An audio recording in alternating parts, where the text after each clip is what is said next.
Okay, well, since tonight we're talking about fatty acids, we thought we'd make this chlorophylix night at the same time.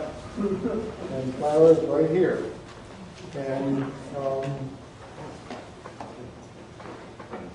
Clara has written a little description of her background that I'd like to read to you.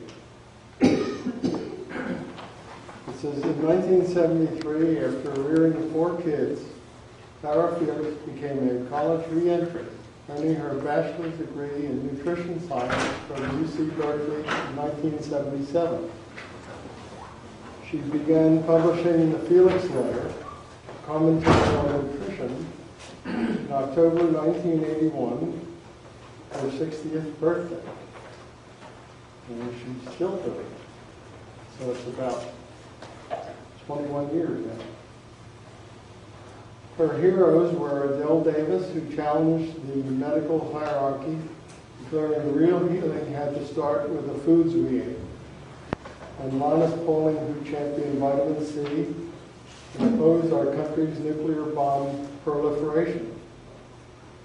In 1983, she began reporting on a startling theory by Donald O. Rudin, MD, Director of Molecular Biology at a leading Pennsylvania Psychiatric Institute, who documented widespread, unrecognized dietary deficiency of omega-3 fatty acids in the U.S.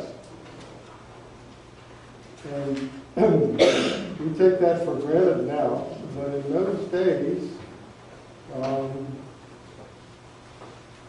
there wasn't an appreciation of the difference between say it again, Steve? I said nobody was talking about it. Nobody was talking about it. Yeah. And they were coming up with the need for omega-3 fatty acids back in the 1980s. And maybe in the 70s.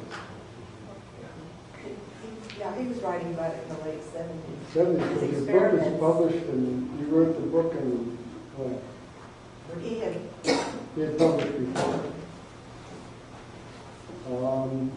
In his 44-patient pilot study, this is Dr. Rubens, he found confirmation of his hypothesis that this imbalance was a critical and heretofore unacknowledged factor in major mental and physical disorders.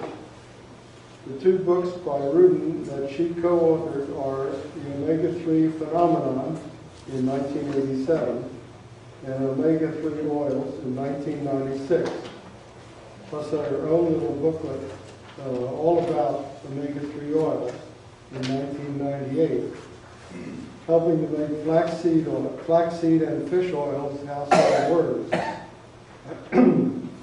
Currently, in October 2002, she published 121 issues of a newsletter. Other passions explored in them include scurrilous trans fats, or even in baby biscuits. She has a great sense of humor. If you read through her newsletter, you're always smiling. A neglected dietary treatment for sickle cell anemia, nutrients that help victims to conquer substance abuse, saturated fats, and sunlight are not the enemy. Why high toilet seats and high gluten foods are doing us in. See what I mean? So, we'd like, the Smart Life Forum would like to present to Clara this plaque. And I'm going to read it to you. You want to photograph it, Jim? Yeah. I need to read it first. Sure. Clara Felix, this is to express our appreciation for your work with Donald Rudin, MD, in establishing the importance of omega-3 oils, and for writing the Felix Letter, an outstanding health report for the last 20 years, all of which has contributed to the health of society. Smart Life Forum.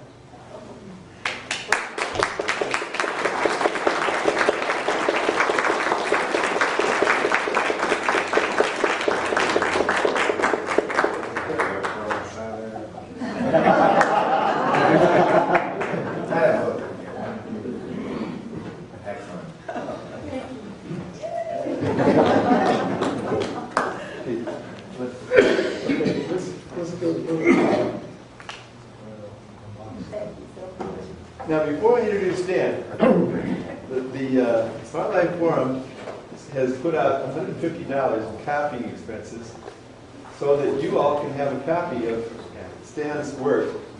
And it's back there on the table somewhere. Now, some of you may not, come in early or something. Has everybody got a copy? Look, there are 11 sheets back there. 11 of these, 11 by 17s, and they're all collated. There's a blue sheet in between. So you just pick up in between the blue sheets and you get a copy. So now, I'd like to just take a minute. Has everybody got a copy? Probably some people don't have it. I think everyone has a copy. Okay, I'm the only one who doesn't have a copy, but I'll get mine. Okay, well now, Stan and Steve Fox are probably the two people that spoke to us the most. I imagine Steve has the record, but Stan is close behind. So most of you are familiar with his story. So you've heard the real introduction. Now I want to give you the surreal introduction. A roast. Now, this is something that's not in the newsletter. Stan as a kid was an avid baseball player. Baseball was life. And Stan, when he has a passion, that's it. And he pitched, he collected autographs, he hung out, he knew when the Phillies were going to come in. I think they traveled by train. He used to go to the train station, was it? Was it airport or something? Where was it? I was in the ballpark day and night, and when the visiting team left, they went to the train station in those days.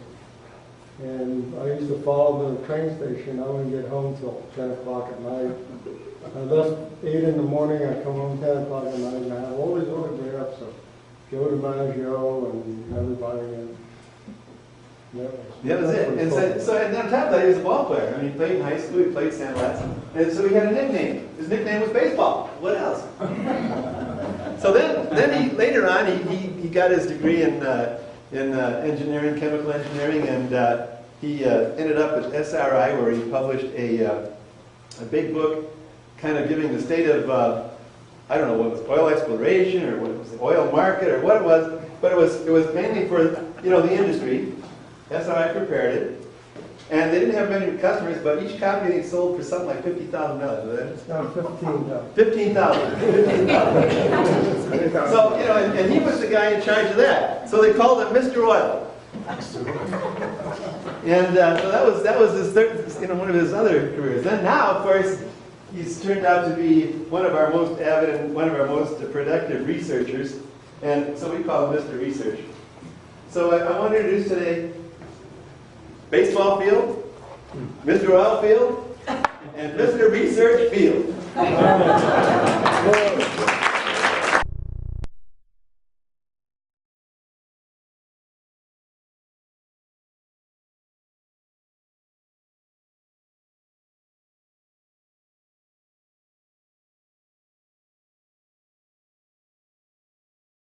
A salon on Sunday where we can spend more time in a detailed discussion. But there will be questions tonight too that we can take as we go along. Yeah?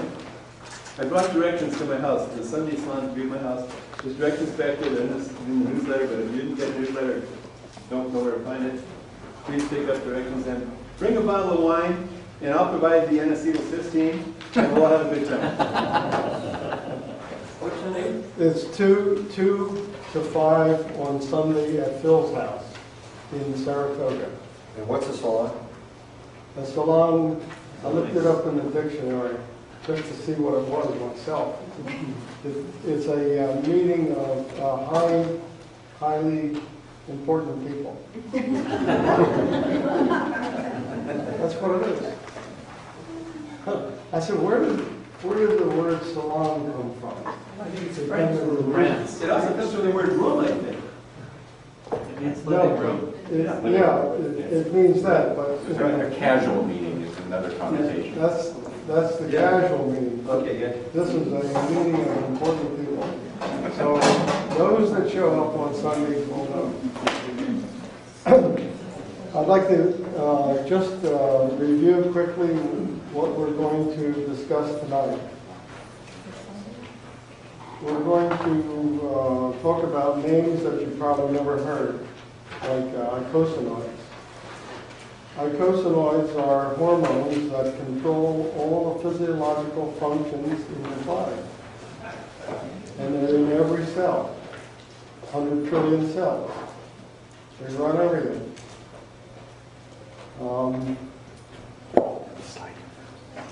A favorable balance of icosanoids in your body can be attained by insulin control, mild calorie restriction, and supplementation with fish oil. And what I've done, where I'm getting this from, is from Barry Sears' new book, which is called The Omega RX Zone, The Miracle of High-Dose Fish Oil.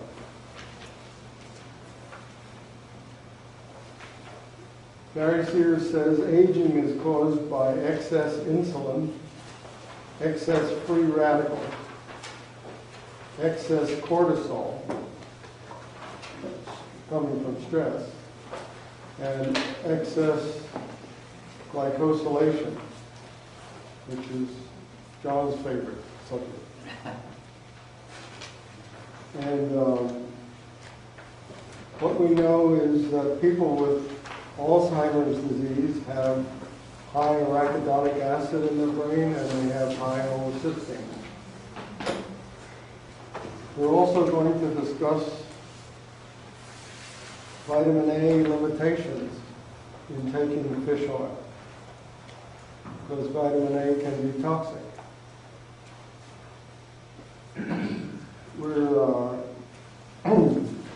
When we talk about stress, I mean, just driving up here is stressful. Cortisol is the hormone that your body releases when you're under stress.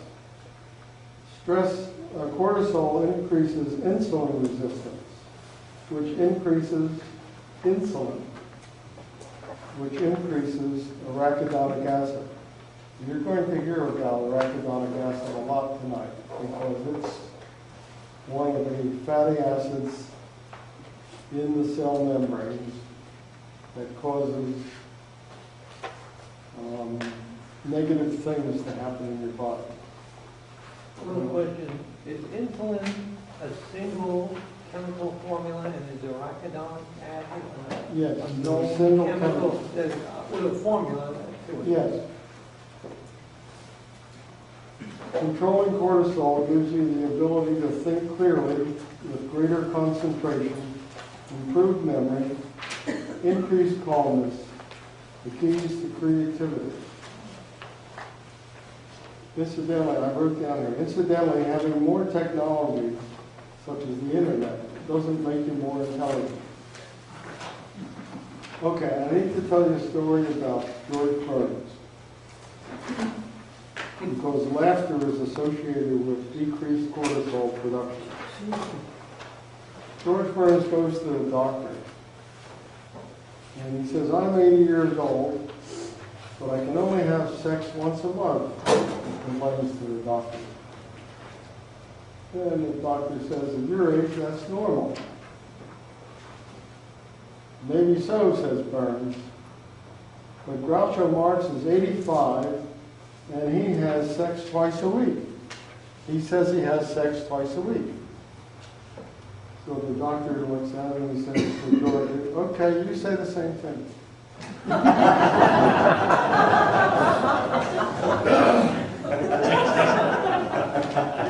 We're going to find out tonight that linoleic acid, which is in vegetable oil, is carcinogenic. You know the big bottles, you see everybody with the big bottles of safflower oil and corn oil, and that's carcinogenic. All the supermarkets. You'll see tonight, the alert for me came from Clara. And Clara, where'd you get? You got it from a friend of yours. The alert on the Okuyama report from Japan. In 1997, Clara put it in her newsletter. I read the newsletter, I called her up, and then I went down to and I called Plane Tree Library, which Tony told me about, and I got a copy of this 50-page report, which documents the carcinogenicity of linoleic acid. You're going to find out tonight what that is and how to avoid it. And almost every chronic disease can be characterized by two factors: inflammation, increased inflammation, and decreased blood flow. Both of these are controlled by icosanoids.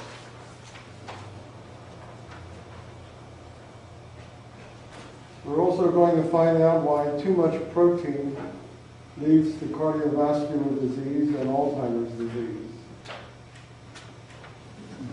Because it's related to the methionine, which causes homocysteine. And I would like to give special thanks to Harvey, who's not here, and Phil for their help with getting internet data for me. I run a low cortisol operation. I don't have the internet. Okay, let's go to work here on the first page. 1A, understanding fatty acids. Could you repeat the name of that book, the RX Factors of Essential Oil? It's the Omega RX Zone. The Thank you. Miracle of High-Dose Fish Oil Great, thank you. by Barry Sears. Stan, Clara has a little book of hers back here that's available. We only have 6 copies available at $2 each. And That's the end of it.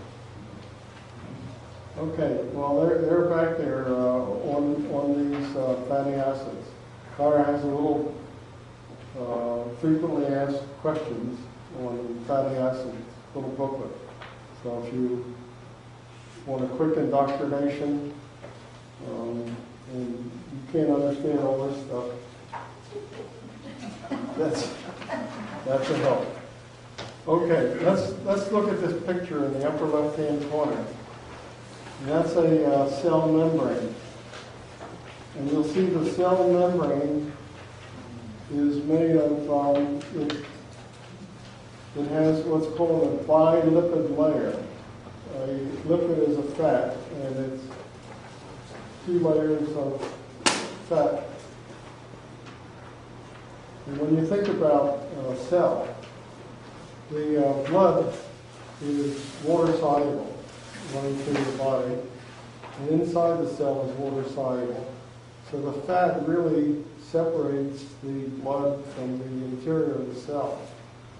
And the composition of that fat surrounding each cell has a lot to do with your health. It determines what nutrients come in and what waste go out and things like that. Now, I'd like to go to the table in the center. And you'll see listed oils on the left. And then the composition of the fatty acids that are in those oils.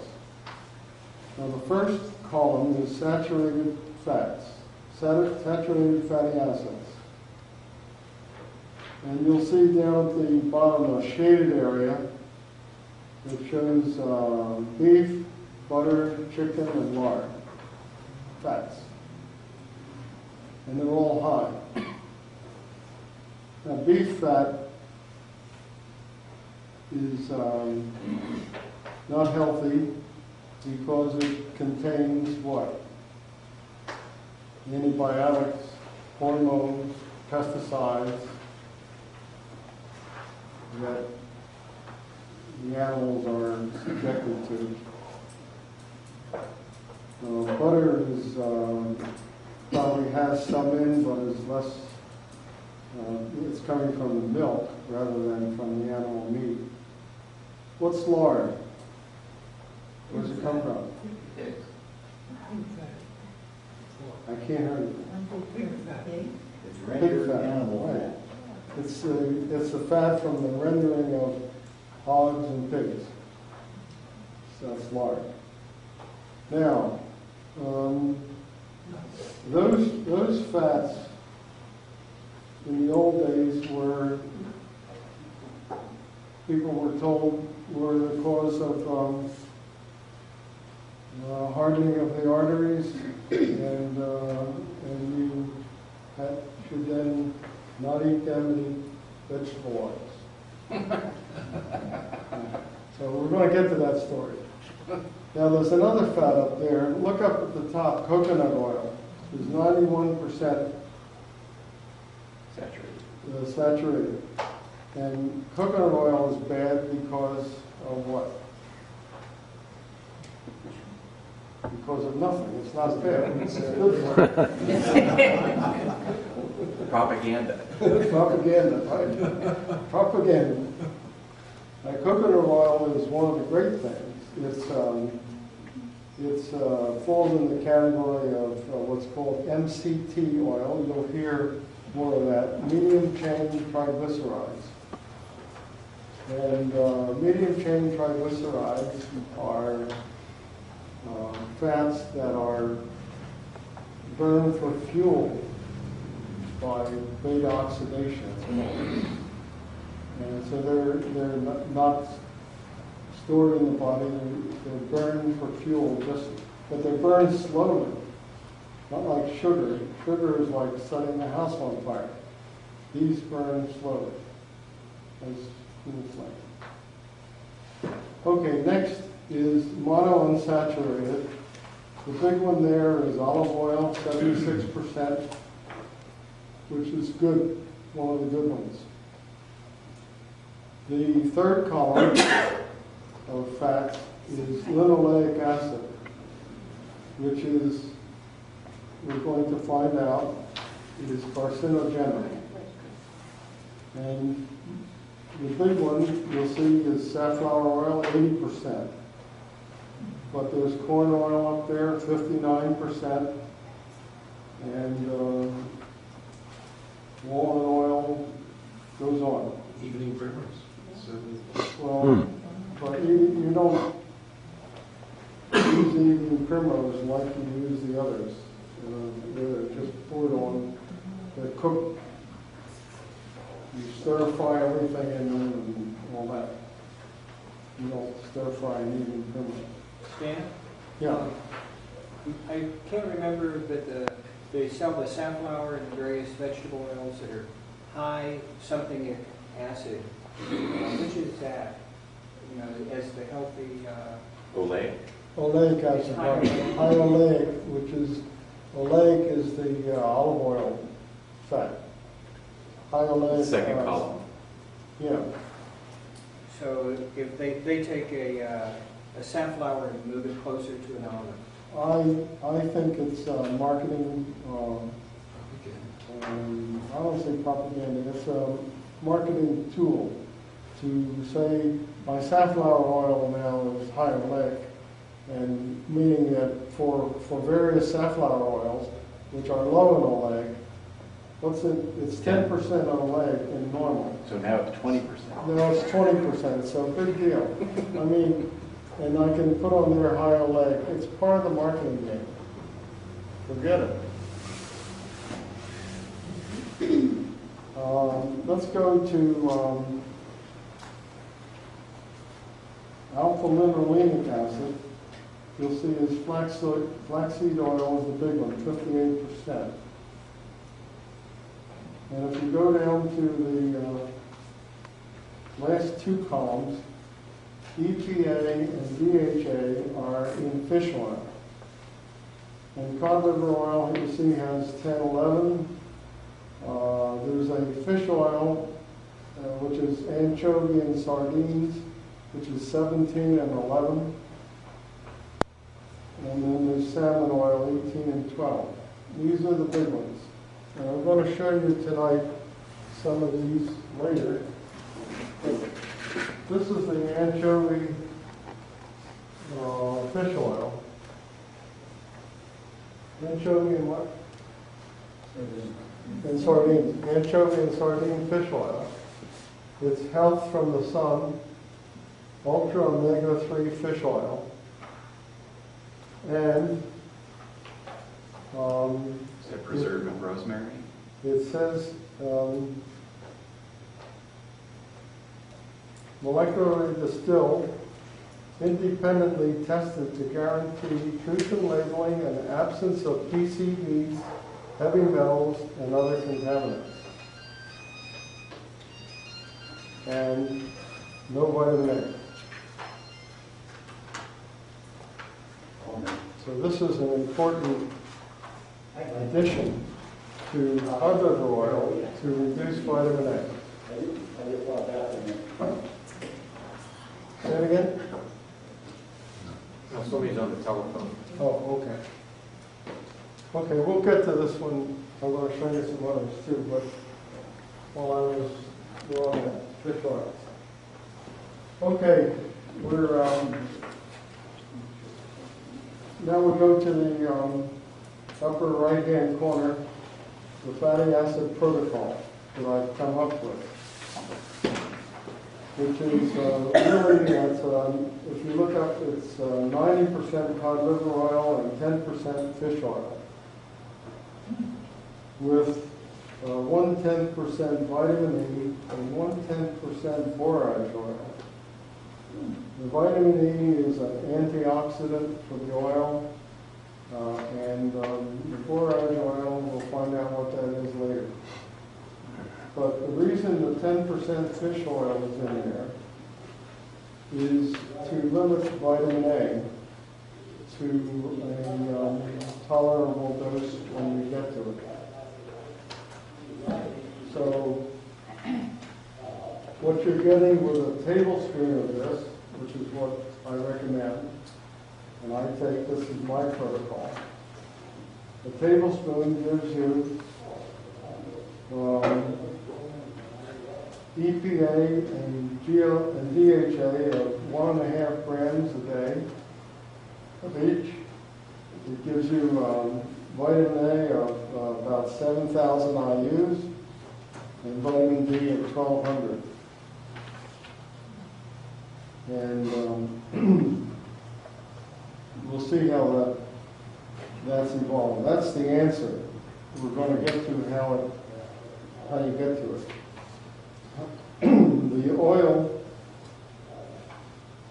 The oil mixture must be kept in a dark glass bottle in the refrigerator to prevent reactions with oxygen and light. The cod liver oil is highly unsaturated, which means it's highly reactive. And back in the old days, when I grew up, and most of you, the cod liver oil sat on the windowsill and became rancid very quickly. Actually, I can remember when there wasn't even a refrigerator. It was just an ice box, just a piece of ice in it. And there was no room to put the cod liver oil in there. So no wonder nobody wants to take cod liver oil. Actually, it doesn't have much of a taste at all. A small question, can you take this oil and put it on a salad? No. You need to put it in your mouth and swallow it. You don't want it in the air. Okay, we're going to the next page, which is 1B. Understanding fatty acid. And Need 2A? What needs after that? it's called 1B. Understanding fatty acid. Third page? In this column, 1B is not correlated with 2A. They should be reversed. I mean, if it goes from 1A to 1B to 2A.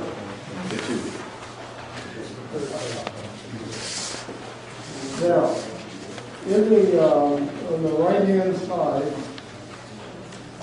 there's a chemical formula. I don't mean the upper right, I mean this one here. I want to talk about this one here. This is the molecule, the bilipid layer, and it shows a hydroxyl radical oxidizing one of the double bonds in the fatty acid. And it says site of damage. And so the question is, what happens if a cell membrane is damaged by oxidation? This is an injury that is followed by inflammation and attempts to repair it. The body attempts to repair it. Guess what it repairs it with? Cholesterol patch. Acute oxidation can result in necrosis of the tissue, dies. Sometimes clots are needed to stop bleeding, so the clot factor enters here.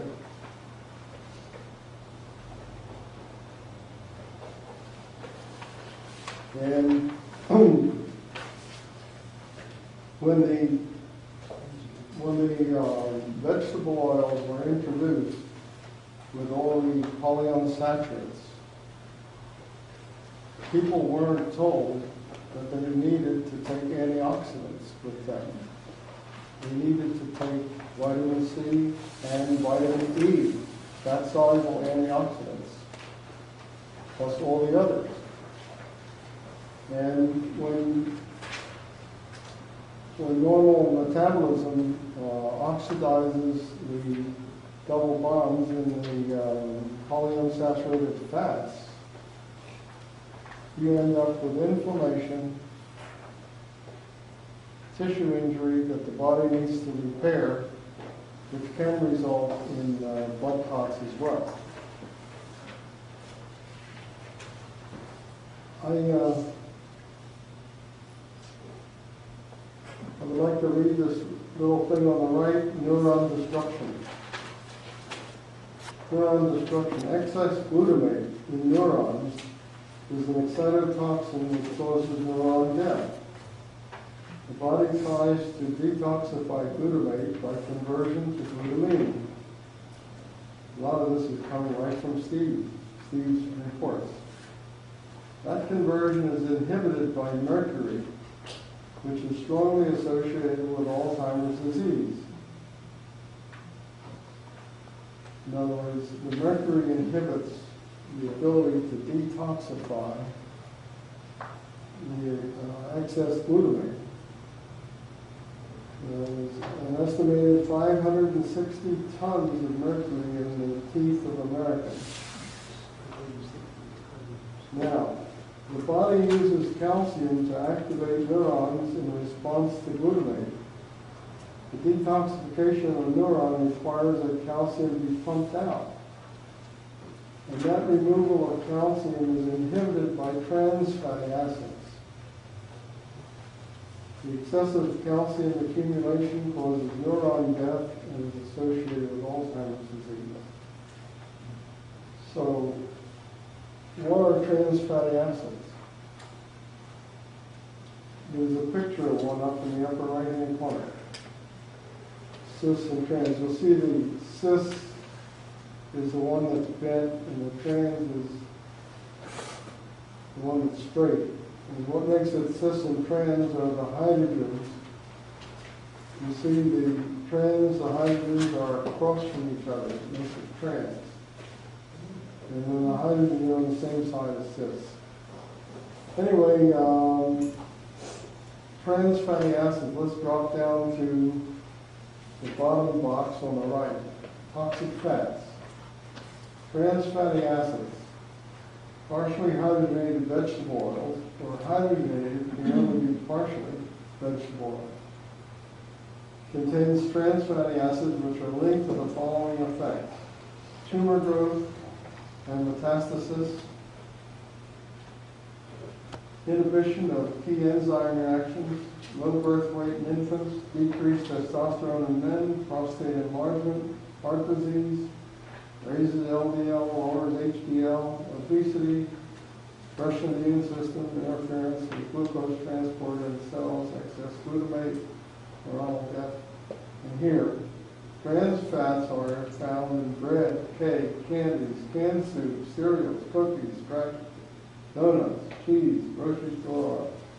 It's everywhere.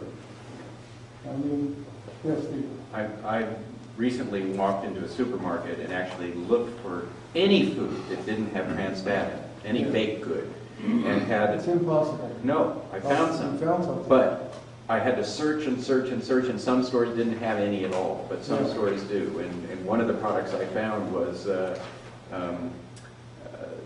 Newman. Yeah. Paul Newman's cookies are made with palm oil. It's not saturated. It's not. It's the palm kernel oil, which is monounsaturated. But it's one of the few products that I could find Right. that's like that. You've got to look. I looked for peanut butter, and I finally found one in Trader Joe's. And what's in it? Peanuts. That's all. I mean, Peanuts. Everything else is got it in it, and you don't want to. Do you have any hard evidence, for clarity, do you have any hard evidence that the word fully hydrogenated isn't really fully hydrogenated? That there's still some trans fat left? Must be. No. Must be chemically. If you hydrogenate a fat, there's no trans fat in it. It's only unsaturated fat that can be trans. Fully doesn't. I mean, 90+% or something. Well, right, it's going to be 99, 99.9, 99.99, something like that, but yeah. But I mean, trans fats in themselves are found in natural foods, so it's not like you can avoid them completely. No. You just don't want them to dominate your diet, you Right. know, which is where the problem is. But that's what I would like to know is, does the phrase fully hydrogenated, does it really mean fully hydrogenated, or is it FDA double speak for just slightly more partially hydrogenated than other fats? I can't answer that, I don't know. Okay. I don't know either.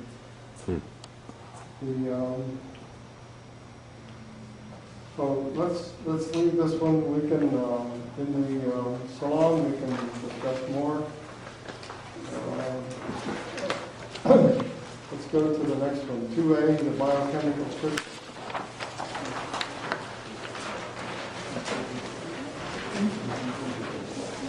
Now, this is not as complicated as it looks. Across the top, you'll see LNA, alpha-linolenic acid. That's the whole omega-3 line, left to right. And underneath it is the omega-6 line, left to right. And you'll see linoleic acid converted to gamma-linolenic, to BGLA, and finally arachidonic acid.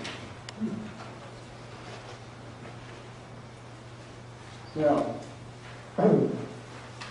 these are fats in the cells that we're talking about, that bilipid layer.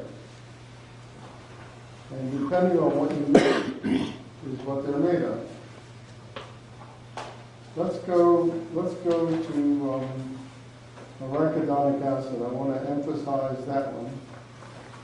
And you'll see arachidonic acid is AA for short. Everybody find that? You'll see arachidonic acid makes prostaglandins 2 by using the cyclooxygenase enzyme, and it makes leukotrienes by the lipoxygenase enzyme. The prostaglandins 2 mediate harmful physiological effects. The leukotrienes are also harmful. The beneficial prostaglandins are made from EPA, which is above AA, which is from fish oil. Icosapentaenoic acid. Icosa means 20 carbon atoms. Penta means 5 double bonds, pentaenoic. And it makes prostaglandins 3. And then if you look at DGLA, before arachidonic acid, it makes prostaglandins 1, which are beneficial. Now, one of the problems that you face in this game is if you take things that give you DGLA to make prostaglandins 1, it easily converts to AA, and you get prostaglandins 2, which are harmful. So there's an alert written above DGLA. You see the alert? It says the conversion of DGLA to AA is activated by excess insulin, which comes from a hypercaloric, high carbohydrate diet, and inhibited by glucagon, which is a hypocaloric, low carbohydrate, moderate protein diet. So if you have high insulin diet, you're making arachidonic acid. I'd like to, this was interesting, this first living cell in the lower left. It is theorized that the first living cell had membranes made of fatty acids that separated the internal workings from the external environment. The hormones that control the cell were the icosanoids. The raw material for making the icosanoids were the chemicals in the cell membranes. The icosanoids were secreted by the cell. You're talking about a one-cell animal. To test the external environment, and then report back by interacting with a receptor on the cell surface. A second messenger within the cell would forward the information so that appropriate biological action could be taken to benefit the cell. Icosanoids reporting good news for the cell caused the second messenger cyclic AMP to increase. Bad news reports caused cyclic AMP to decrease. Eventually, a system of multiple second messengers developed to pass on the information. Good news was great, and bad news was an important warning that might threaten survival. Both good news and bad news were essential. Eventually, different types of icosanoids evolved that have diametrically opposed physiological actions. The balance of these opposing actions create an equilibrium of biological activity. As a multi-cell organism evolved, nature developed more advanced hormonal systems to obtain the controls needed. Steve? This is actually an oxygen-sensing hormone system. The double bonds that are found in the fatty acids have an isolating carbon atom between them, which is especially right target for oxygen. And since life evolved originally in an environment without oxygen, and then oxygen came along, this was an essential aspect of learning to detect the presence of oxygen so animals could adapt to this poisonous substance that they had to deal with. Yeah. And so basically this was a very early hormone on this, just because the issue of oxygen, it was very, very important that animals were able to judge it. And the reason that you have these balancing hormones is so that you can set a kind of balance point to say we have this amount of oxygen, where you have the inflammatory prostaglandin produced in relationship to two anti-inflammatory hormones that bracket it. And so when the level of oxygen increases, this middle hormone goes up and the organism can respond, and when it's stable, the two hormones on either side of it keep it under balance. So it's a way of staying alive. Exactly. Yeah. In your magic formula, you're putting in borage instead of flax because you're questioning the conversion of linoleic acid to gamma linoleic acid, whereas Clara does fine with her delta-6 desaturase conversion. The borage oil is a way of getting some GLA to make DGLA to make prostaglandins 1. But flax, if it converts from linoleic... Did you say flax? Pardon? I can't I'm saying flaxseed would convert from linoleic. Flaxseed is not in, flaxseed is omega-3. Well, it has some. But it's mostly omega-3. Well, it does have some, but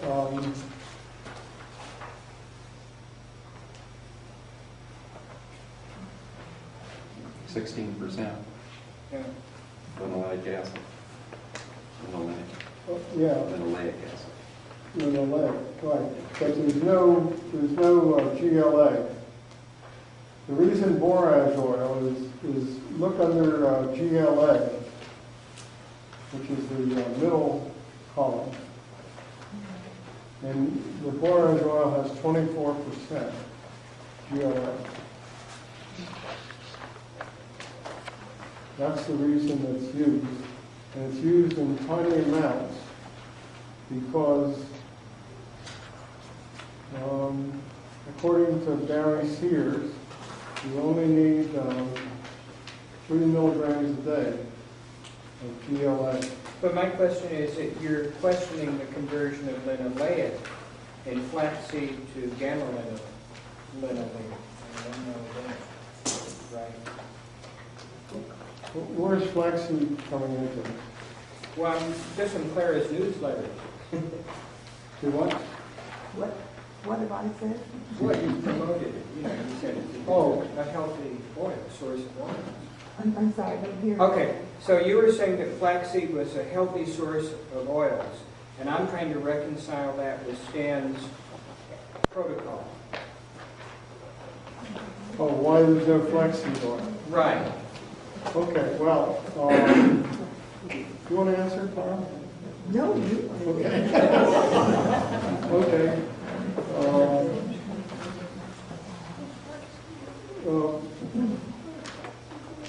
Flaxseed oil is 58% alpha-linolenic, right? Yep. And the thought was that will convert to EPA. But the data that I found says that only 20% of it gets to EPA, and 80% of it is beta oxidized. Inefficient. So it's better to start with EPA. And the problem with EPA is mercury for one thing and vitamin A for another, which we're going to talk about. But because it's coming from cod liver oil, from the liver, where it's concentrated. But I'm going to show you, might as well do it right now while I'm talking about it. Let's show you this Carlson's cod liver oil. Carlson's cod liver oil. And it says on here, this product is regularly tested for potency and purity by an independent FDA-registered laboratory and found to be free of detectable levels of mercury, cadmium, lead, PCBs, and 28 other contaminants. That doesn't mean that those contaminants are not present in the oil. Okay. It definitely does not mean that the oil is free of those contaminants. All it means is that the FDA-approved test that they're used is insensitive enough to measure those at that level. And there are labs that can measure 1,000 times If I had any lower hair, I'd pull it levels. out. So So what is that brand? It's Carl. Also has a little less vitamin A than the cod liver oil. Yeah, it's somewhat less vitamin A. Which the other? The other is twin light. All the health foods.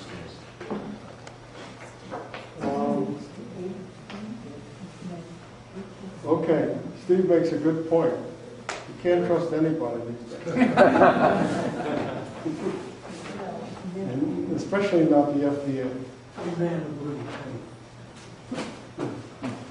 Okay, so now, I think we should mention cyclooxygenase inhibitors on the right-hand side. Pain-relieving drugs of all kinds work by inhibiting the actions of cyclooxygenase to prevent the formation of prostaglandins 2, which are the mediators of pain and undesirable physiological effects, which is ibuprofen, Vicodin, anything that stops pain, aspirin. Inhibiting cyclooxygenase can also prevent the formation of prostaglandins that produce beneficial effects. Furthermore, collagenase enzyme is stimulated, which breaks down collagen with the pain reliever. Pain relievers include aspirin, even low-dose aspirin currently being advocated to help prevent heart disease, ibuprofen, Tylenol, Advil, so forth. Tylenol. Tylenol is ibuprofen. Yeah, that's a pain reliever. No, it's acetaminophen. It's not a COX inhibitor. But Tylenol also has it's acetaminophen? Yeah. Yeah, Tylenol is not a COX inhibitor. It's- Okay, yeah. so scratch Tylenol. It's worse. It's liver toxic, yes. It's liver toxic. It's worse. Scratch Tylenol or put a big exclamation mark beside it. But it is a pain reliever. Right. It's a pain reliever and it's Works by a different mechanism. liver toxic. The others are as well, but not as quickly. The super pain reliever is cortisol and its relatives. The effects of these chemicals can take up to 4 months to reverse after they have stopped. Where does codeine come into this? So, anyway, you got the picture here of the biochemical system. And I don't want to take a lot of time with that. One question, are there mathematical theories behind this, or is this as far as the science goes? In other words, can you write formulas for the rates at which all these things are happening? And how they No. No. It's You individual. can't, these things happen, they're very short life, and they're very hard to detect all of this. It's still in development, research and development. Stan, Yeah, I think it should be mentioned that the body wouldn't go to all the trouble it goes through to make arachidonic acid and the prostaglandins and icosanoids from it. If you're cut and bleeding, you have to have something that's going to cleanse your blood vessels and stop the bleeding and cause more clotting. In other words, they Yeah. have a life-saving function. yeah. And in a healthy diet, they would just stay at their life-saving emergency functions, but it's the imbalance that turns these life-saving functions into long-lasting inflammatory conditions and long-lasting spasms of arteries and so on. Right. That's And what arachidonic acid, incidentally, is there's a 1-to-1 ratio of arachidonic acid to DHA in the brain. They are the most plentiful polyunsaturates in the brain, with a little more DHA than arachidonics. We do need arachidonic acid. Right. So let's not think of it as a villain. It's Right. the imbalance that creates the villainy What- and the danger. Under the first living cell, I said that the good news and the bad news were necessary for life. Yeah. You need to know the bad news. But you also say in here, prostaglandins 2, cellular hormones that mediate harmful physiological effects. They also mediate healthful, life-saving physiological effects and are absolutely essential. If you didn't have them, you would die. Yeah, Yeah. that's why I had to put that for you. It's hard to put a name on it. I had, Barry Sears has good and bad. Yeah. Oh, I know. I'm saying that's a gross oversimplification, Yeah. and there may also be unrecognized effects, and I can mention some specifics about this, where if you have too much omega-3 and too much EPA and DHA in your systems, that it will also shorten your lifespan. So there's You go possibly to- have too much of the good ones. You go So to they become bad. hemorrhagic stroke or something. It's No. too much. No, I'm talking about aging effects, pro-aging effects. Oh, pro-aging. Okay. Well, we're coming to that, Steve. We can use your input on it's coming up. Yeah.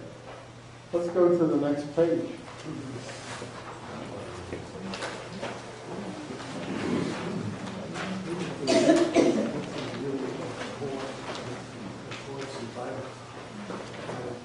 You want to explain this one on the right, upper left, I mean? I recognize it. This I just did this one from one of Steve's reports on how the antioxidant defense system works in a downward cascading of redox potential from harmful oxidants toward neutral molecules. You can't see the arrow very well. Huh? The arrow, the gray arrow that comes down at an angle, you really can't see Yeah, it. no, it's hidden behind it. Yeah, it got lost in the Xerox process. Yeah, Part of the page of. Upper left. upper left. And you'll see here that we're talking about vitamin E and glutathione and NADPH. And somewhere vitamin C fits in there. What's the difference between NADPH and NADH? With the H means it's reduced. There are two different systems. NADH and NADPH are two different reducing systems. So the important part of this page is right in the center. Oxidative damage and initiation of the arachidonic acid cascade. And I'd like to go through this because it's very important. When more reactive radical species from metabolism of foods, chemical pollutants, drugs, etc. are produced, then the antioxidant defense system can handle excess free radicals will react with unsaturated fatty acids of membranes, the amino acid portion of enzymes, and structural proteins and nucleic acids to peroxidize or alkylate them. All of that it means that if you don't have enough antioxidants to defend against the normal oxidation reactions that are occurring in your body just by living, then damage occurs. If such damaged molecules are not repaired or removed, they can stimulate abnormal metabolism, production of autoimmune antibodies, chronic inflammation, and other degenerative systems.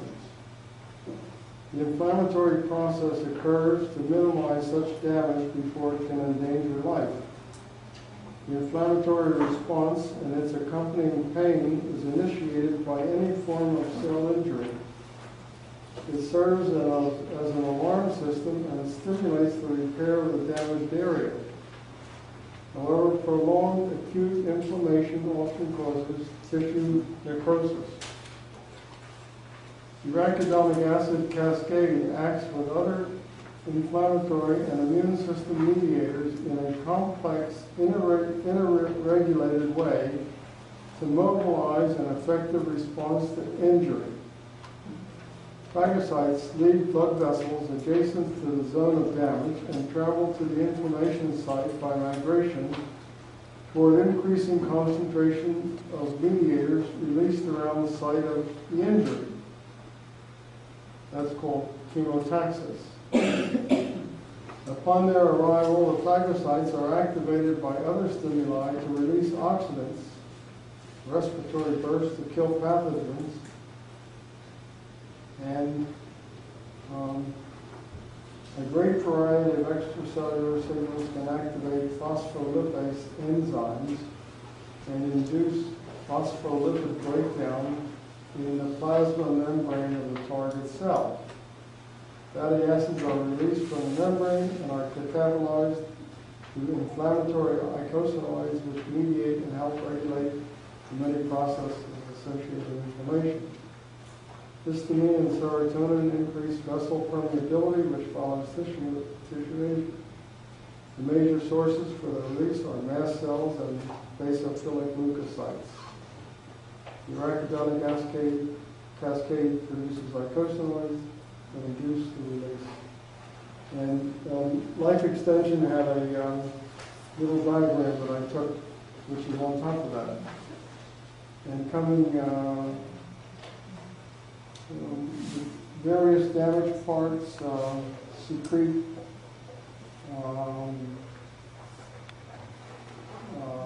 messenger molecules, cytokines, which go to the liver. And look what comes out of the liver. C-reactive protein, fibrinogen, and amyloid A. So that the initiation of this arachidonic cascade is coming from some injury somewhere. And the response, or if you have excess arachidonic acid in the membranes, you can have an overreaction to the injury. And that's where balancing the fatty acids so that you don't overreact to or have the multiple chemical sensitivity. And we'll see that a little later that arachidonic acid is measured in the blood by Barry Sears and other doctors now. I just want to show you just quickly here the little diagram on the right shows the cell membrane and the arachidonic acid and all of these icosanoids that come from it.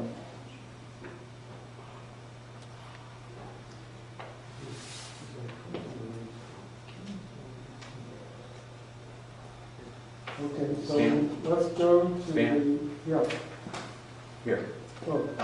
Why did you limit the box to the right of the arachidonic acid cascade to fungal infections? As far as I understand it, any kind of bacterial, fungal, parasite, protozoan infection will produce the same oxidative problems, same free radicals. Yeah, I didn't limit it, that's what I found. So I didn't find that any kind. I just found fungal. And I was surprised that fungal even is oxidative. But I agree with you that probably any pathogen is oxidative. One of the reasons for being oxidative is that the phagocytes have a respiratory burst on anything that's there, and that's oxidation. Even undigested food particles, if they pass through a permeable gut and they're going to stimulate phagocytosis, you're going to get a respiratory burst from it. So I'm just saying that you shouldn't limit it to fungal infections. You should say infections or delayed hypersensitivities, infections and delayed hypersensitivities. I agree. This was a whole learning experience for me. I would like to point out that I just got a message from a doctor saying had an inflammation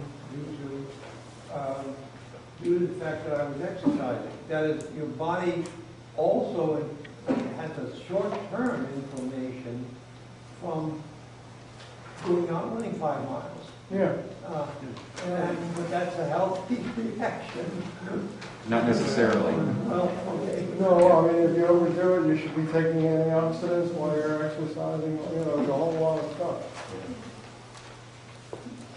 But we're getting to the heart of the matter here. And this ties in a lot of things, like heart disease and cancer and the whole deal. Let's go to the next one.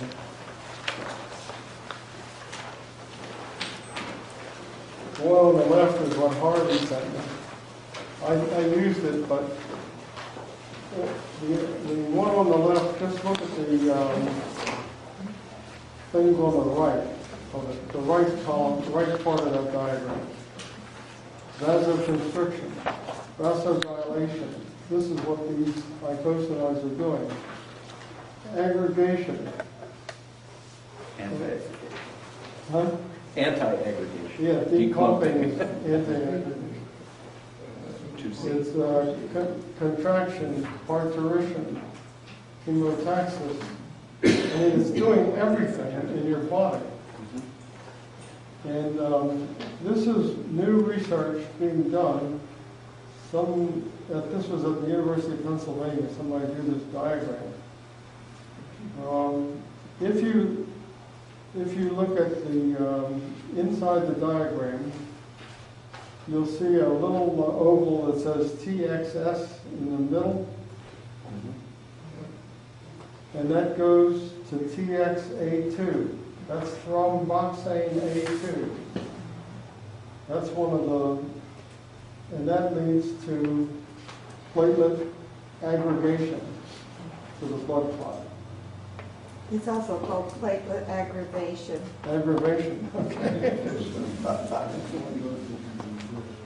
Sounds like osteoporosis is involved here with bone resorption. Now, I came across an interesting thing in, this is out of Steve Levine's book. Steve Levine wrote a book in 1982 about oxidation. Antioxidant adaptation. Antioxidant adaptation. That the key to health was antioxidants, to stop all these cascades of things. And so I'm not sure, he's taking 20 or 40 milligrams, is it 20 or 40? Melatonin? Melatonin a night. I mean, if I took 20, I would not wake up. I know somebody who takes 60. 60.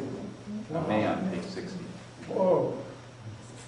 I guess you work up to it, but anyway, Steve Levine's book is, I've been through it about 3 times before I could even understand any of it. And but I was attracted to this diagram, which is, you see arachidonic acid in the center, in the bottom center, arachidonic acid. And look to the left. UV light and oxygen produce chemotactic lipids. Ultraviolet light is involved in chemotaxis in your immunity. So that sitting out in the sun, like, feels good. It's good for your immune system. I wrote this on the right, under the right box, right lower box. Chemotaxis. The diagram on the left shows that arachidonic acid is converted by ultraviolet light and oxygen into chemotactic lipids. Chemotaxis is a movement of a cell or organism in response to a specific chemical concentration gradient. Chemotaxis is one of the ways that cells to handle whatever's going wrong. Yeah. I mean, that's not different than any of these other prostaglandin pathways that you've been talking about. It's the same basic process. The same process. Yeah. Anyway, it surprised me. How much sun, the question then becomes how much sun is good and when does it get bad? I think it fundamentally relates to how much sun you're normally exposed to. It's like oxygen. If your level of oxygen changes suddenly, your level of UV radiation changes suddenly, your level of background radiation changes suddenly, you have frank pathological problems. So if you take an animal and you, for example, humans that live here in San Francisco Bay Area have much less radiation, as people do, than people who live in Denver, because they're a mile higher, they get more radiation, but their radiation is chronic, so they're used to it. So their level of prostaglandin adaptation and balance is balanced at that level of radiation exposure, and ours is balanced at another point. But if you get in an airplane and you go up to, you know, the equivalent of a high altitude, 7,000 feet or 9,000 feet, whatever, you know, the plane is pressurized, all of a sudden your oxygen balance is off, and you're subjecting yourself to inflammation. Don't get sunburn. Yeah, sunburn is definitely over the top. And so is breathing, you know, hyperbaric oxygen and, you know, those kinds of things, and exposing yourself to, you know, other oxidative stresses. So basal cell carcinoma and squamous cell carcinomas and probably melanoma from sunburns from childhood, but these are all the result of too much sunlight, but that as far as the basal cell and the squamous cell, a person's got to be an idiot to die from those. I mean, you can see them and they can be taken off and taken care of. But what was surprising, that all the deep cancers, the serious cancers, were reduced by sunlight. Reduced by moderate sunlight. Yes. Well, you mean skin cancers or other cancers? No, I'm saying other, the deep cancers. Oh, the deep. So You're you're talking saying about melanoma. No, I was saying that melanoma is probably due to sunburns in childhood. Right. Basal cells and squamous cells are probably due to too much sunlight in elderly people. But that carcinogens in general, or cancer in general, is decreased by sunlight, the vitamin D and all that. Is it the antioxidant? yes, good, great, Clara. Could be. And Clara's sitting in the sun all the time. Trying to.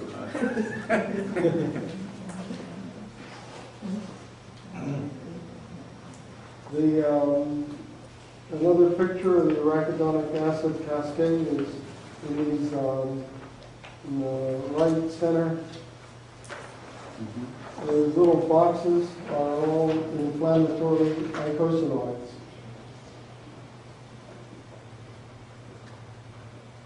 Okay, let's move on. We're on page 3. Part 3. Part 3, sorry.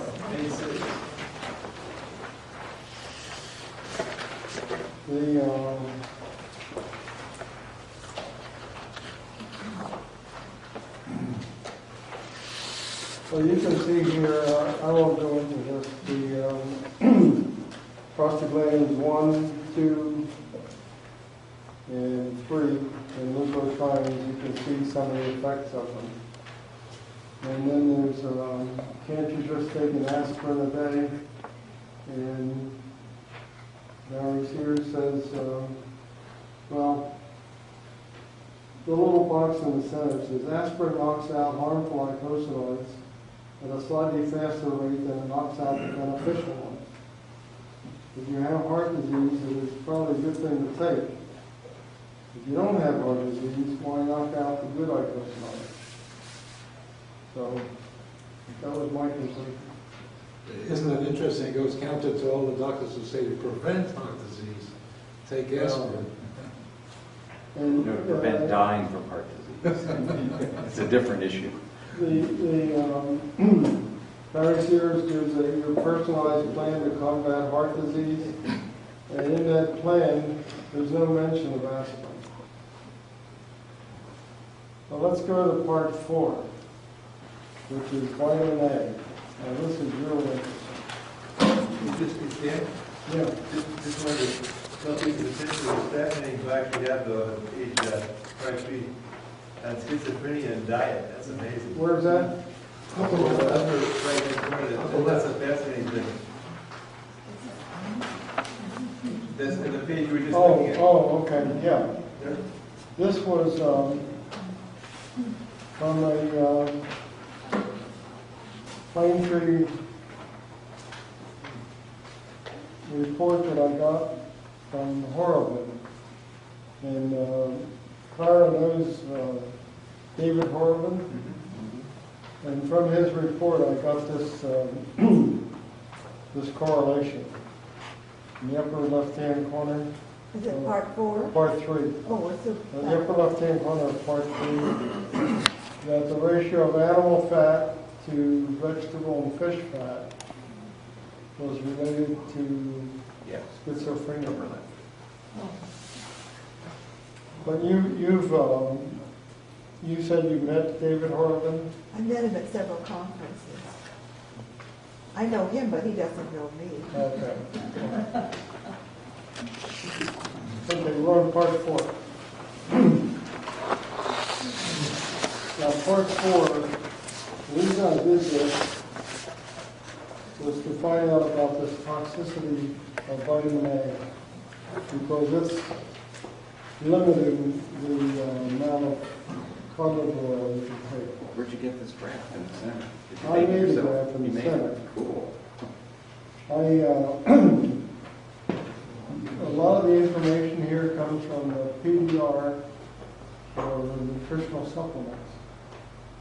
And they gave incidence, which I plotted on the graph. And the line, what you have is the duration in years and the vitamin A dosage in thousands of IUs per day.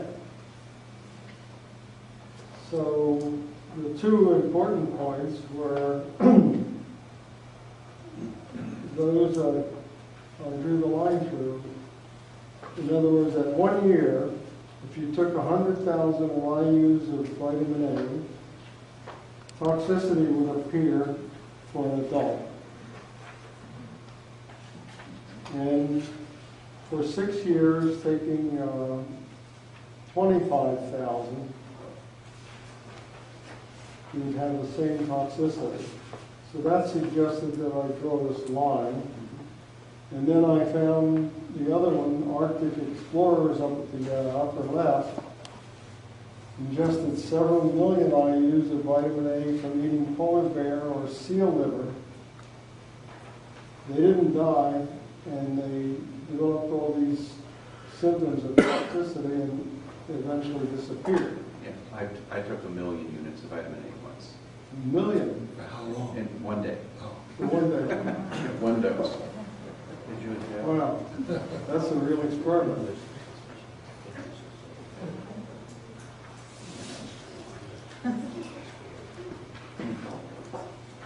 So, now, you should be cautioned here that a baby, look at the upper right of the diagram.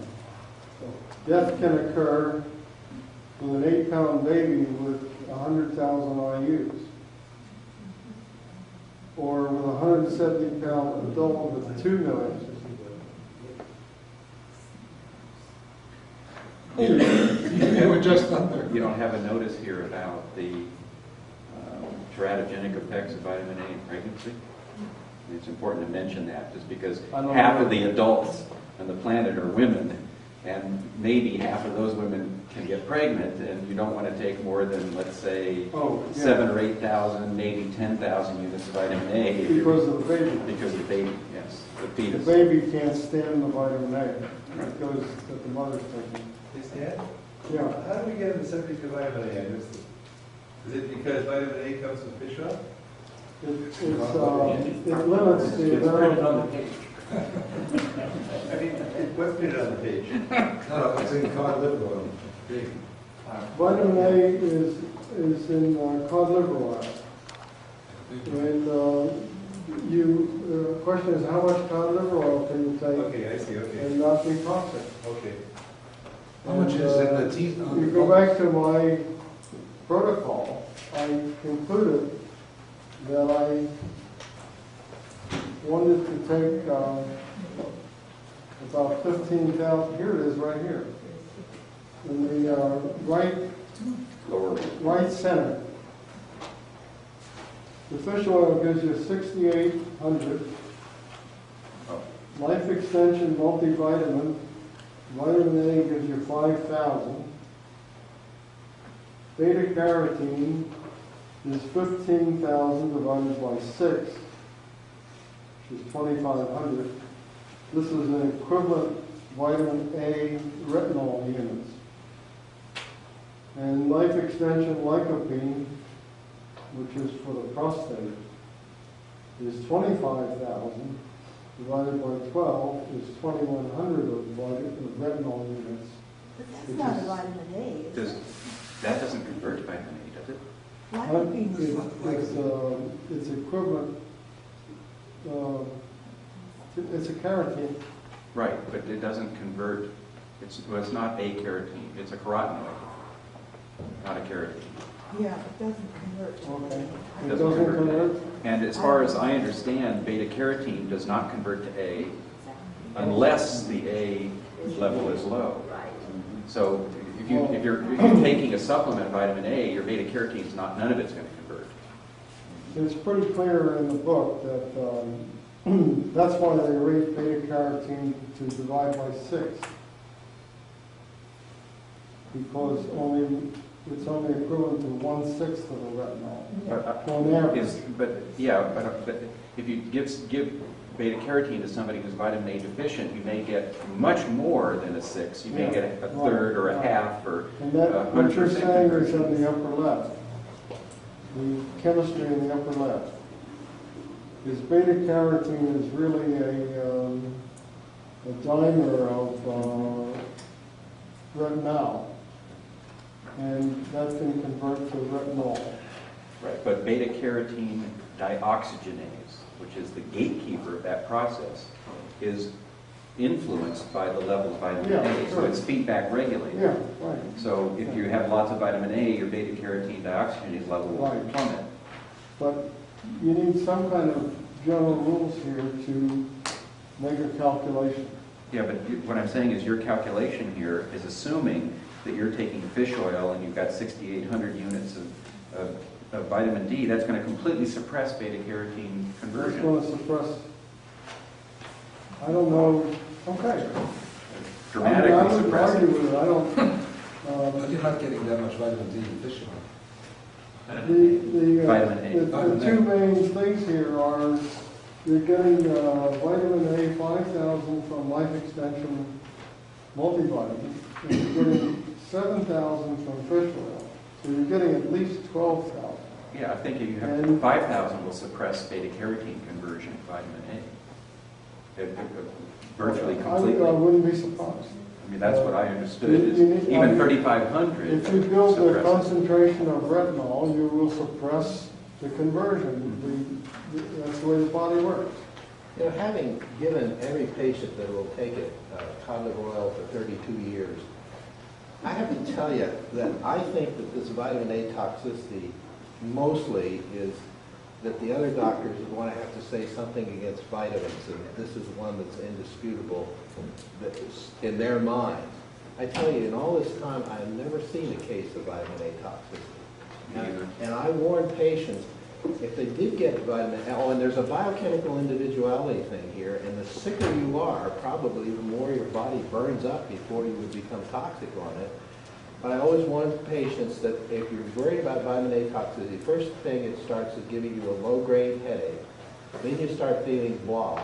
Then your hair falls out. And all these things reverse as soon as you stop the vitamin A. And I just think it's one of these propaganda things of orthodoxy. There is a danger that from vitamin A that you can end up with liver damage if you are acutely zinc deficient.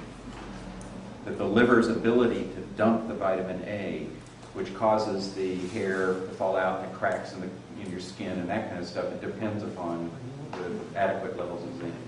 See, but every patient I give carbon to, I give a zinc. Right. too, so- Yeah, right. Out Exactly. of ignorance, we don't have any troubles and keep it all. Well, this is like a first attempt to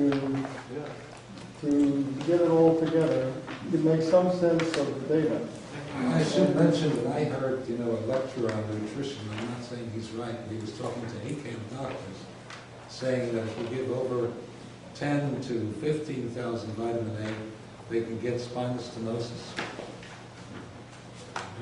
That's what he presented. Yes, I went up to him later. Spinal stenosis, Yes. what's that? That's a narrowing of the spinal canal. And he was saying excess vitamin A. That might be, but the thing is that I have used massive doses by, I mean, maybe 3 tablespoons of cod liver oil 3 or 4 times a day in acute back pain patients, with great relief sometimes. And I think it's probably due to what Richard Cunningham was talking about the other day. The one thing I do tell people when I give cod liver oil to is watch for any excessive bleeding or bruising, bloody nose, or anything like that. And you have to be careful about that, because that will happen. I think the excess EPA, but as far as the vitamin A is concerned, I've never gotten anybody in trouble. Well, what you're saying, Bob, is in the upper left-hand corner here. Surgical patients were safely given 300 to 450,000 IUs a day for 7 days.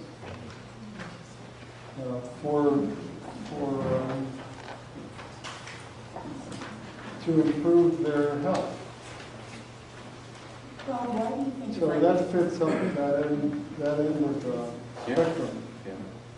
Why do you think there could be a correlation between spinal stenosis and vitamin I never heard that before. I don't know. I'm just saying that the nutrition lecturer before a whole group of doctors at this meeting was specifically saying that, and I specifically went up to him and asked him about it, because I happen to have spinal stenosis, and he confirmed that was his understanding.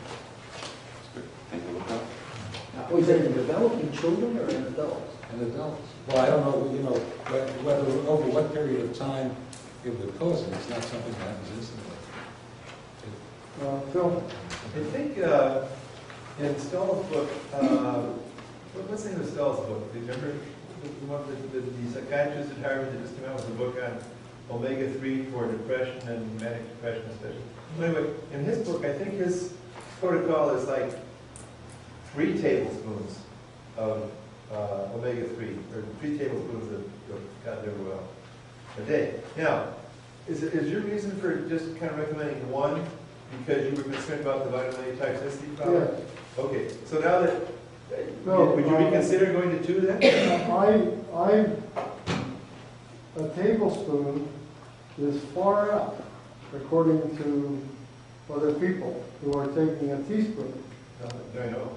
So I'm saying take a tablespoon. He's radical. But Cathcart is saying you give 3 tablespoons. Well, I was Sometimes. for acute back pain for a He's for a talking few about weeks. an acute situation. Short term. We're talking about a chronic, constant, Yeah. what's the safe level? And it actually, according to this diagram, depends how old you are. If you're only going to live 10 more years, you see what I mean? So, Dr. Cathcart brought up excessive bleeding, and Steve had earlier mentioned there were some dangers of fish oil. And I wonder if we're going to explore that a little bit. I had that problem once where I was taking BHT and fish oil and something else, I forget what it was, at the same time, cut myself shaving, and every time I smiled that day, it would break open and start bleeding again. So this can be a real problem. Or if you don't smile. I had a Japanese lady who, I think she'd been brought over here as a geisha, but and the fellow married her, and but she grew up in Japan, and we were talking about this. She says, "Oh, we're all bleeders over there. And in school, they teach about elevating the pressure points." And she said sometimes the doctor had to come out and sew me up when I had just a small cut. She says, as soon as I came to the United States, I don't bleed anymore. And she says, why is that? I said, well, what did you eat over there? She says, all fish. All fish.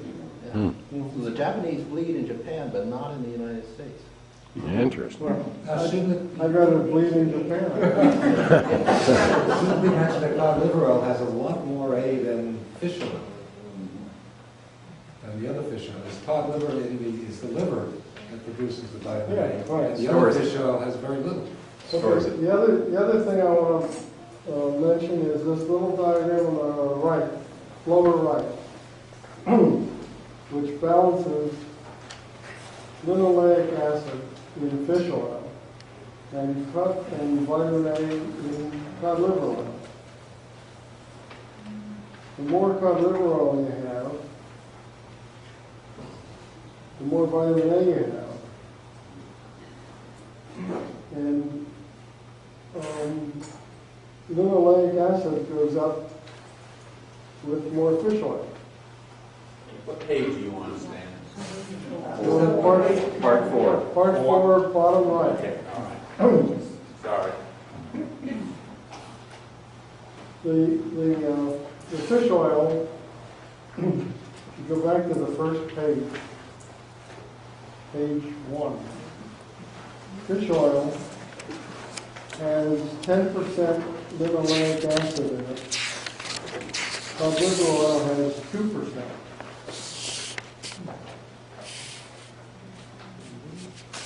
And linoleic acid is to be avoided. So, there's a balance between the vitamin A, if you think vitamin A is toxic, and the linoleic acid that you get. Anyway, I decided that only for my estimate to use 90% cod liver oil and only 10% fish oil to minimize the linoleic acid. Let's go to part 5. Linoleic acid is carcinogenic. This is really interesting. I went through the history, and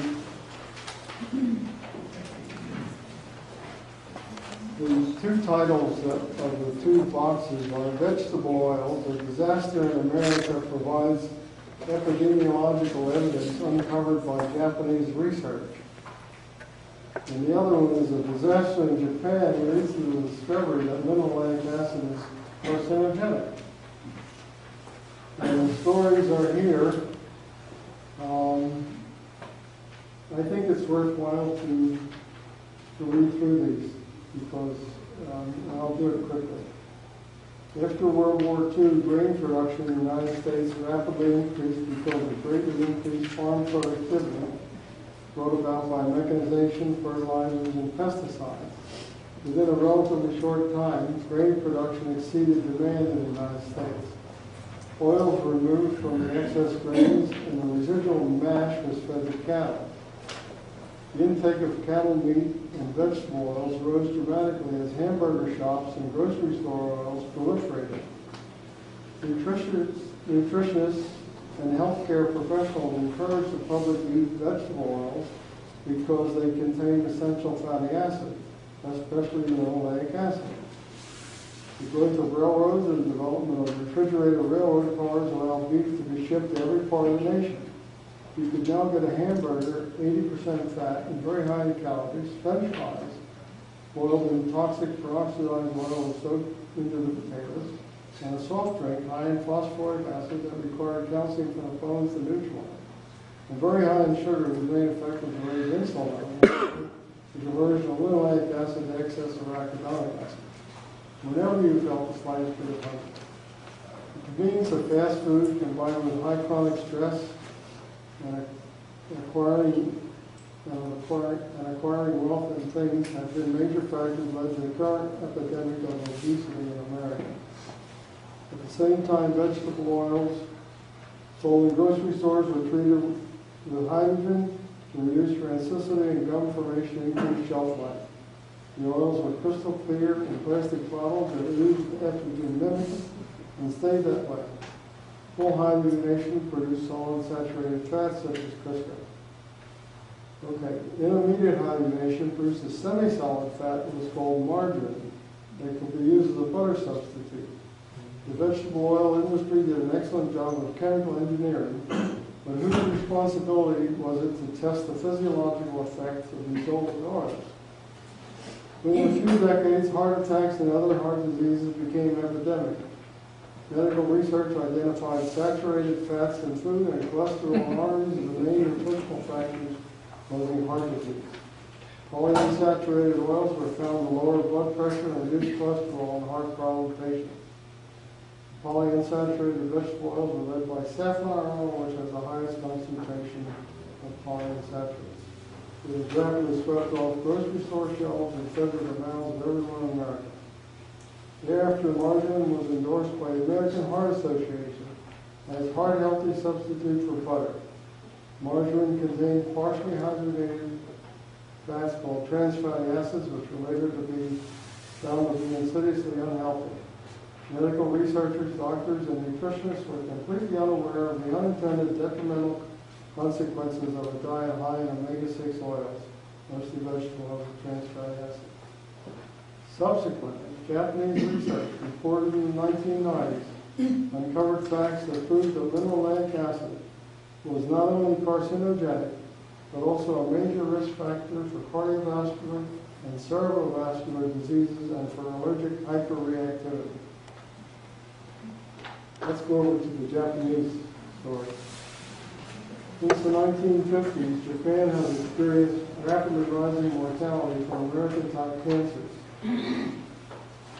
Furthermore, cardiovascular and cerebrovascular diseases, allergic hyperreactivity disease are also rising rapidly.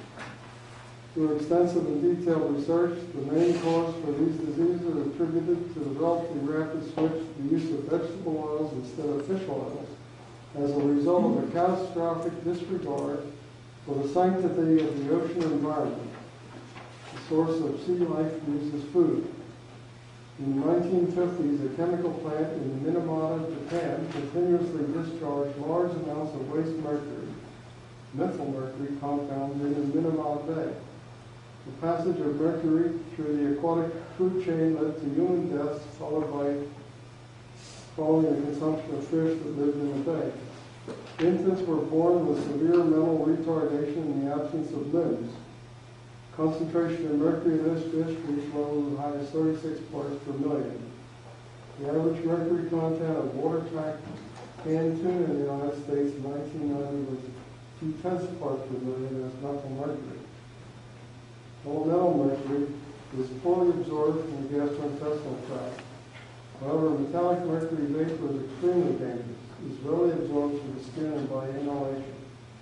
Mercury crosses the blood-brain barrier and accumulates in the central nervous system, where brain cells and sensory and motor areas are damaged. Methyl mercury is organic and readily absorbed by the gastrointestinal system. Methyl mercury is highly toxic and destructive effect takes place in our body system. In Japan, well-publicized concerns are contamination of seafoods with mercury-containing compounds and polychlorinated biphenyls that caused a sharp increase in the use of vegetable oils and omega-6 and in the omega-6 and omega-3 ratio. The subsequent steadily rising cancer and stroke rates provided the incentive for animal research and epidemiological studies in an attempt to uncover the causes. A detailed report by Harumi Okayama et al. Was issued in 1997.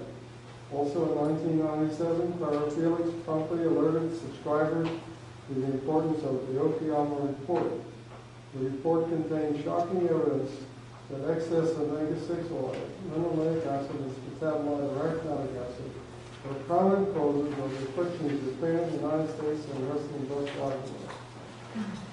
What a story. Yeah.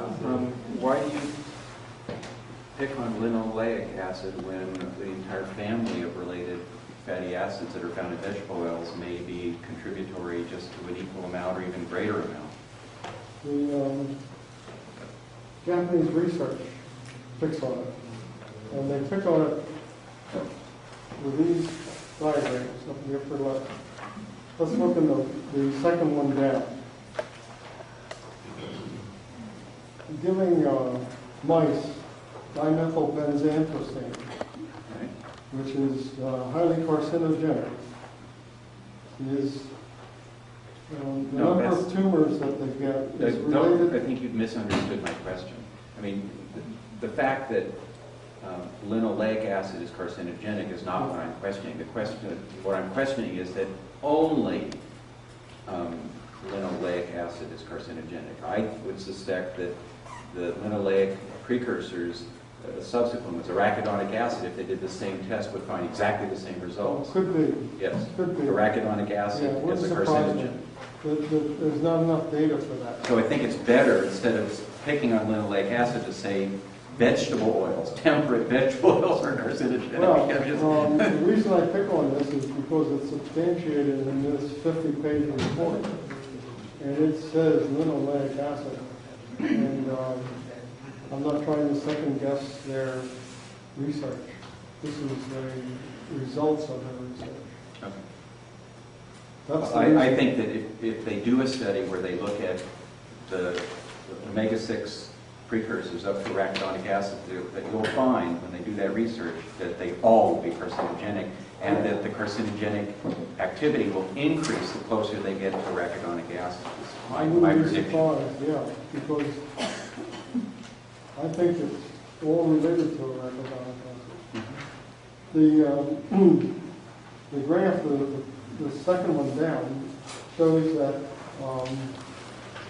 as you take in linoleic acid, the number of cancers go up.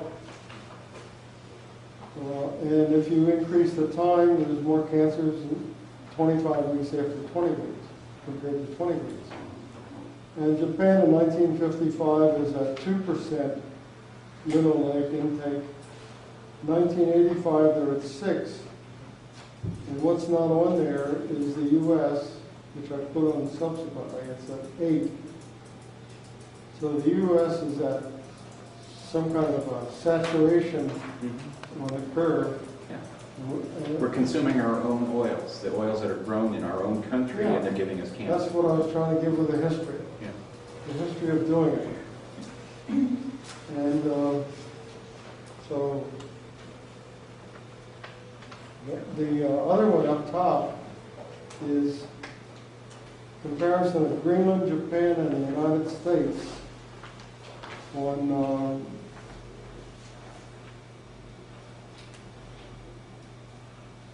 omega-6 ecosanoid precursors in the fatty acids, in the phospholipids. Not fatty acids, phospholipids. And the correlating factor is the linoleic acid on the bottom, but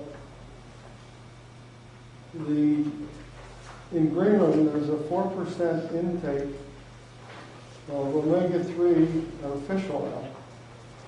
Has 4% of energy. In the United States, it's only 0.1% of energy, and much higher conversion. Omega-6. So Stan, what kind of disease profile do you find in Greenland? Have you any idea? What kind of what? What kind of diseases?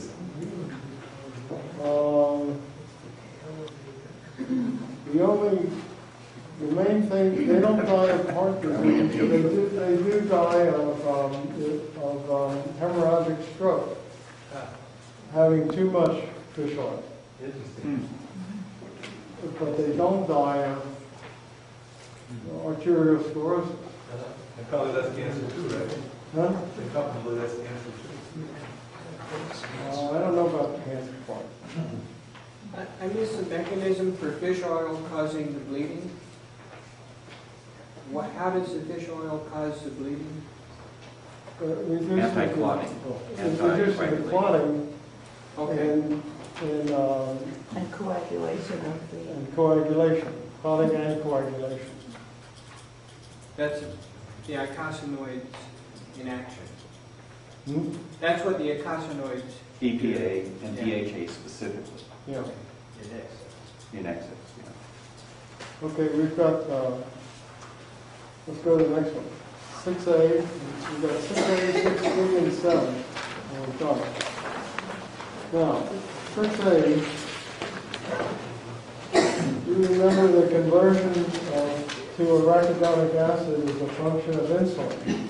So controlling insulin is vital to maintaining good health.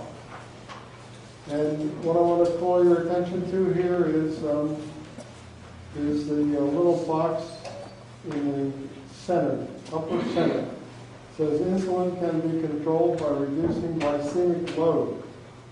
Now we're changing from glycemic index to glycemic load, which is the amount of insulin-stimulating carbohydrate multiplied by the glycemic index to get the glycemic load. And you'll see here that a cup of pasta has a glycemic index of about 59, an apple is 54, and broccoli a cup is 50.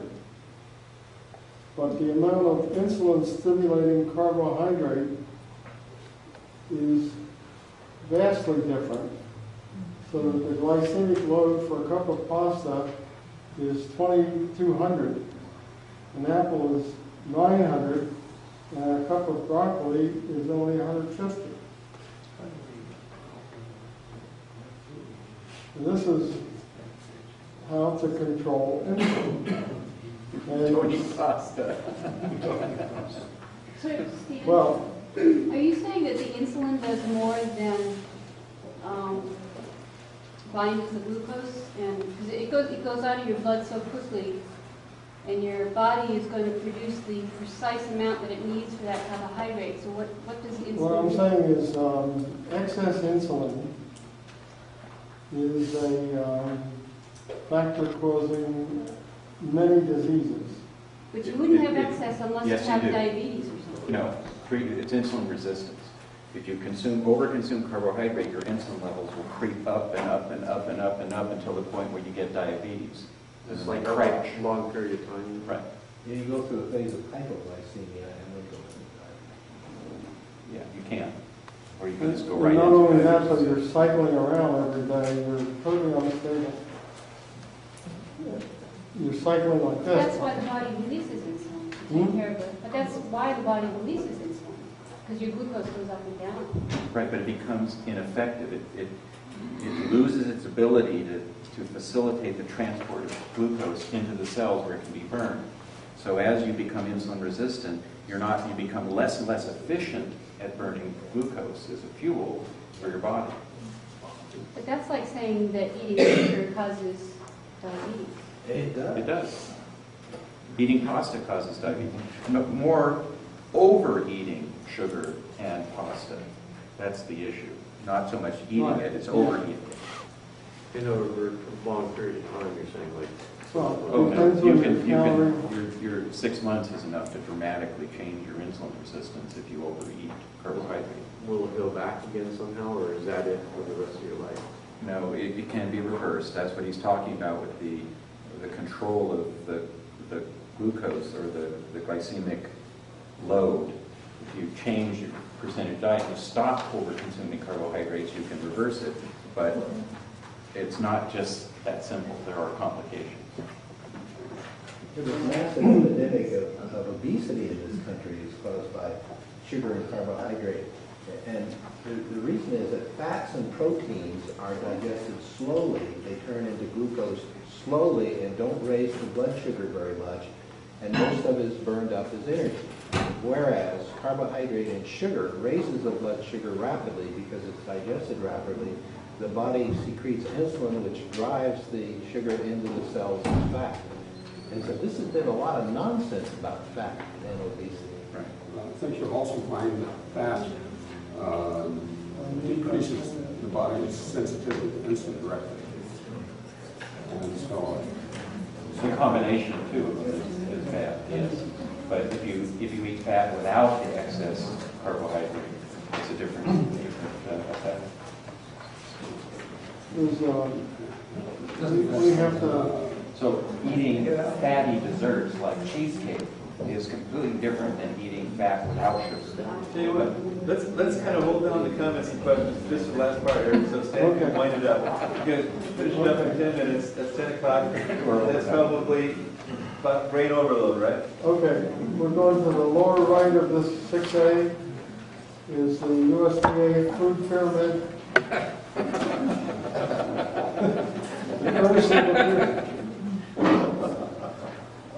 Okay, now we go to 6B.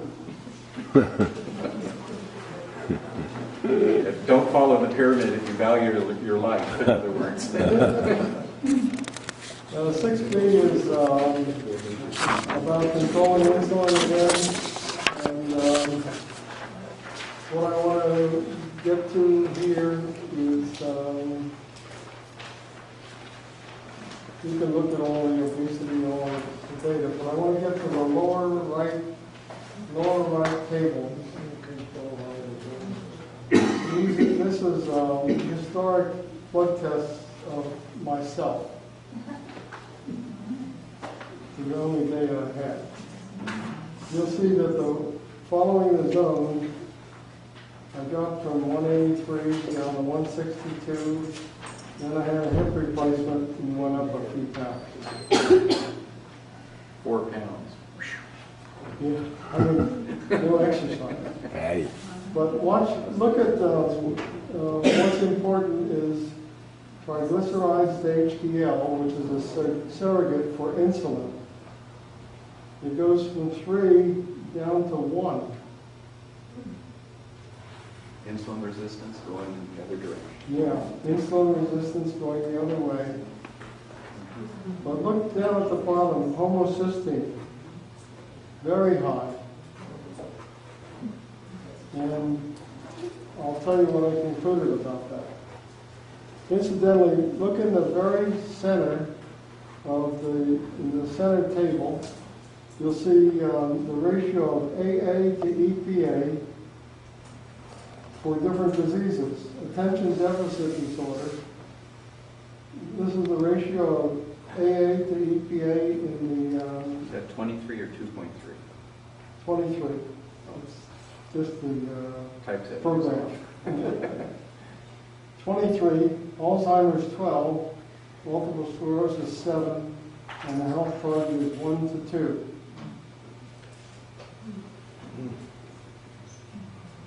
And the table just above that gives the insulin surrogate.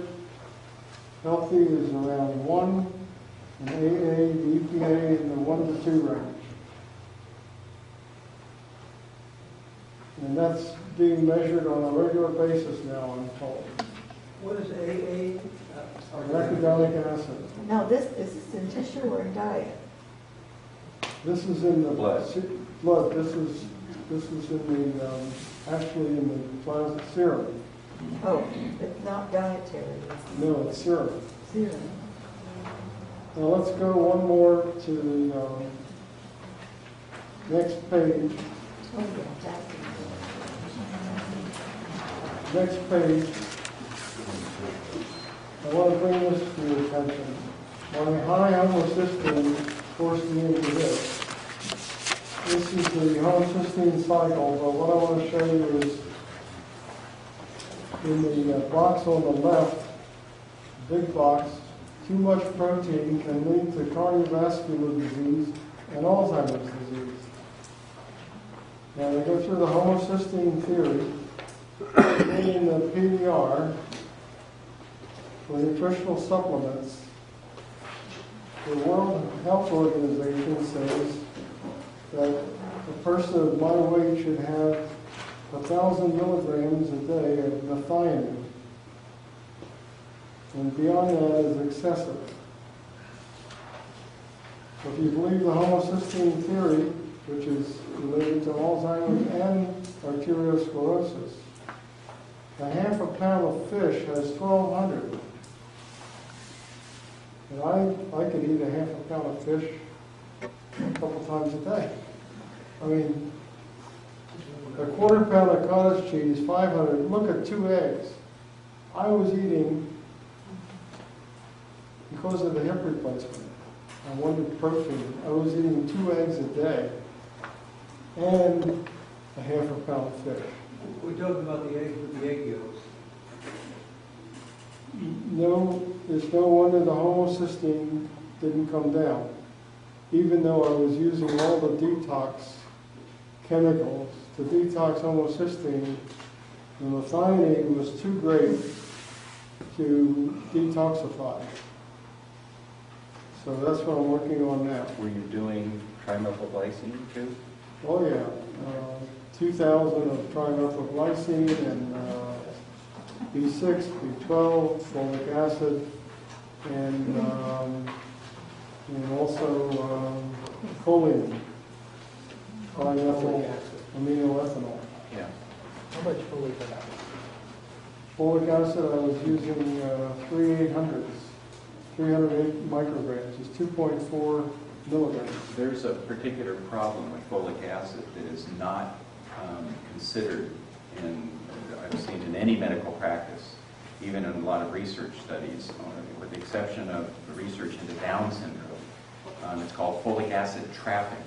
Turns out folic acid is present in a whole variety of different forms, and the metabolic activity of the vitamin converts it from one form to another. And so if you have a problem where one metabolic pathway is overactive and another one is underactive, the folic acid all pools in one state, and you have both an excess of one kind of folic acid and a deficiency of another kind of folic acid at the same time. Wow. So that may be going on with your high homocysteine. You may have folic acid trapping. Well, I'm working on it now. I've cut protein way down to get it in the methionine way. And so, What's the acceptable level? Yours was 13. What's the range? so what life extension says you should be under 7. Under 7. And what Kilmer-McCulley says that if you're over 14, you're into arteriosclerosis. That's it for tonight.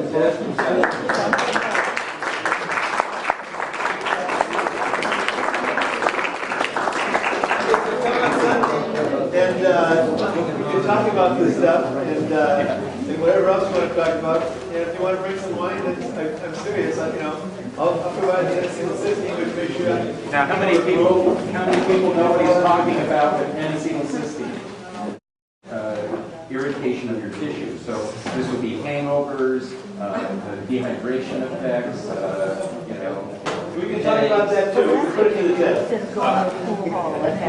Bill, if everybody would take their chair and restack them, that would be very helpful. And if you'd like to pick up Claire's book,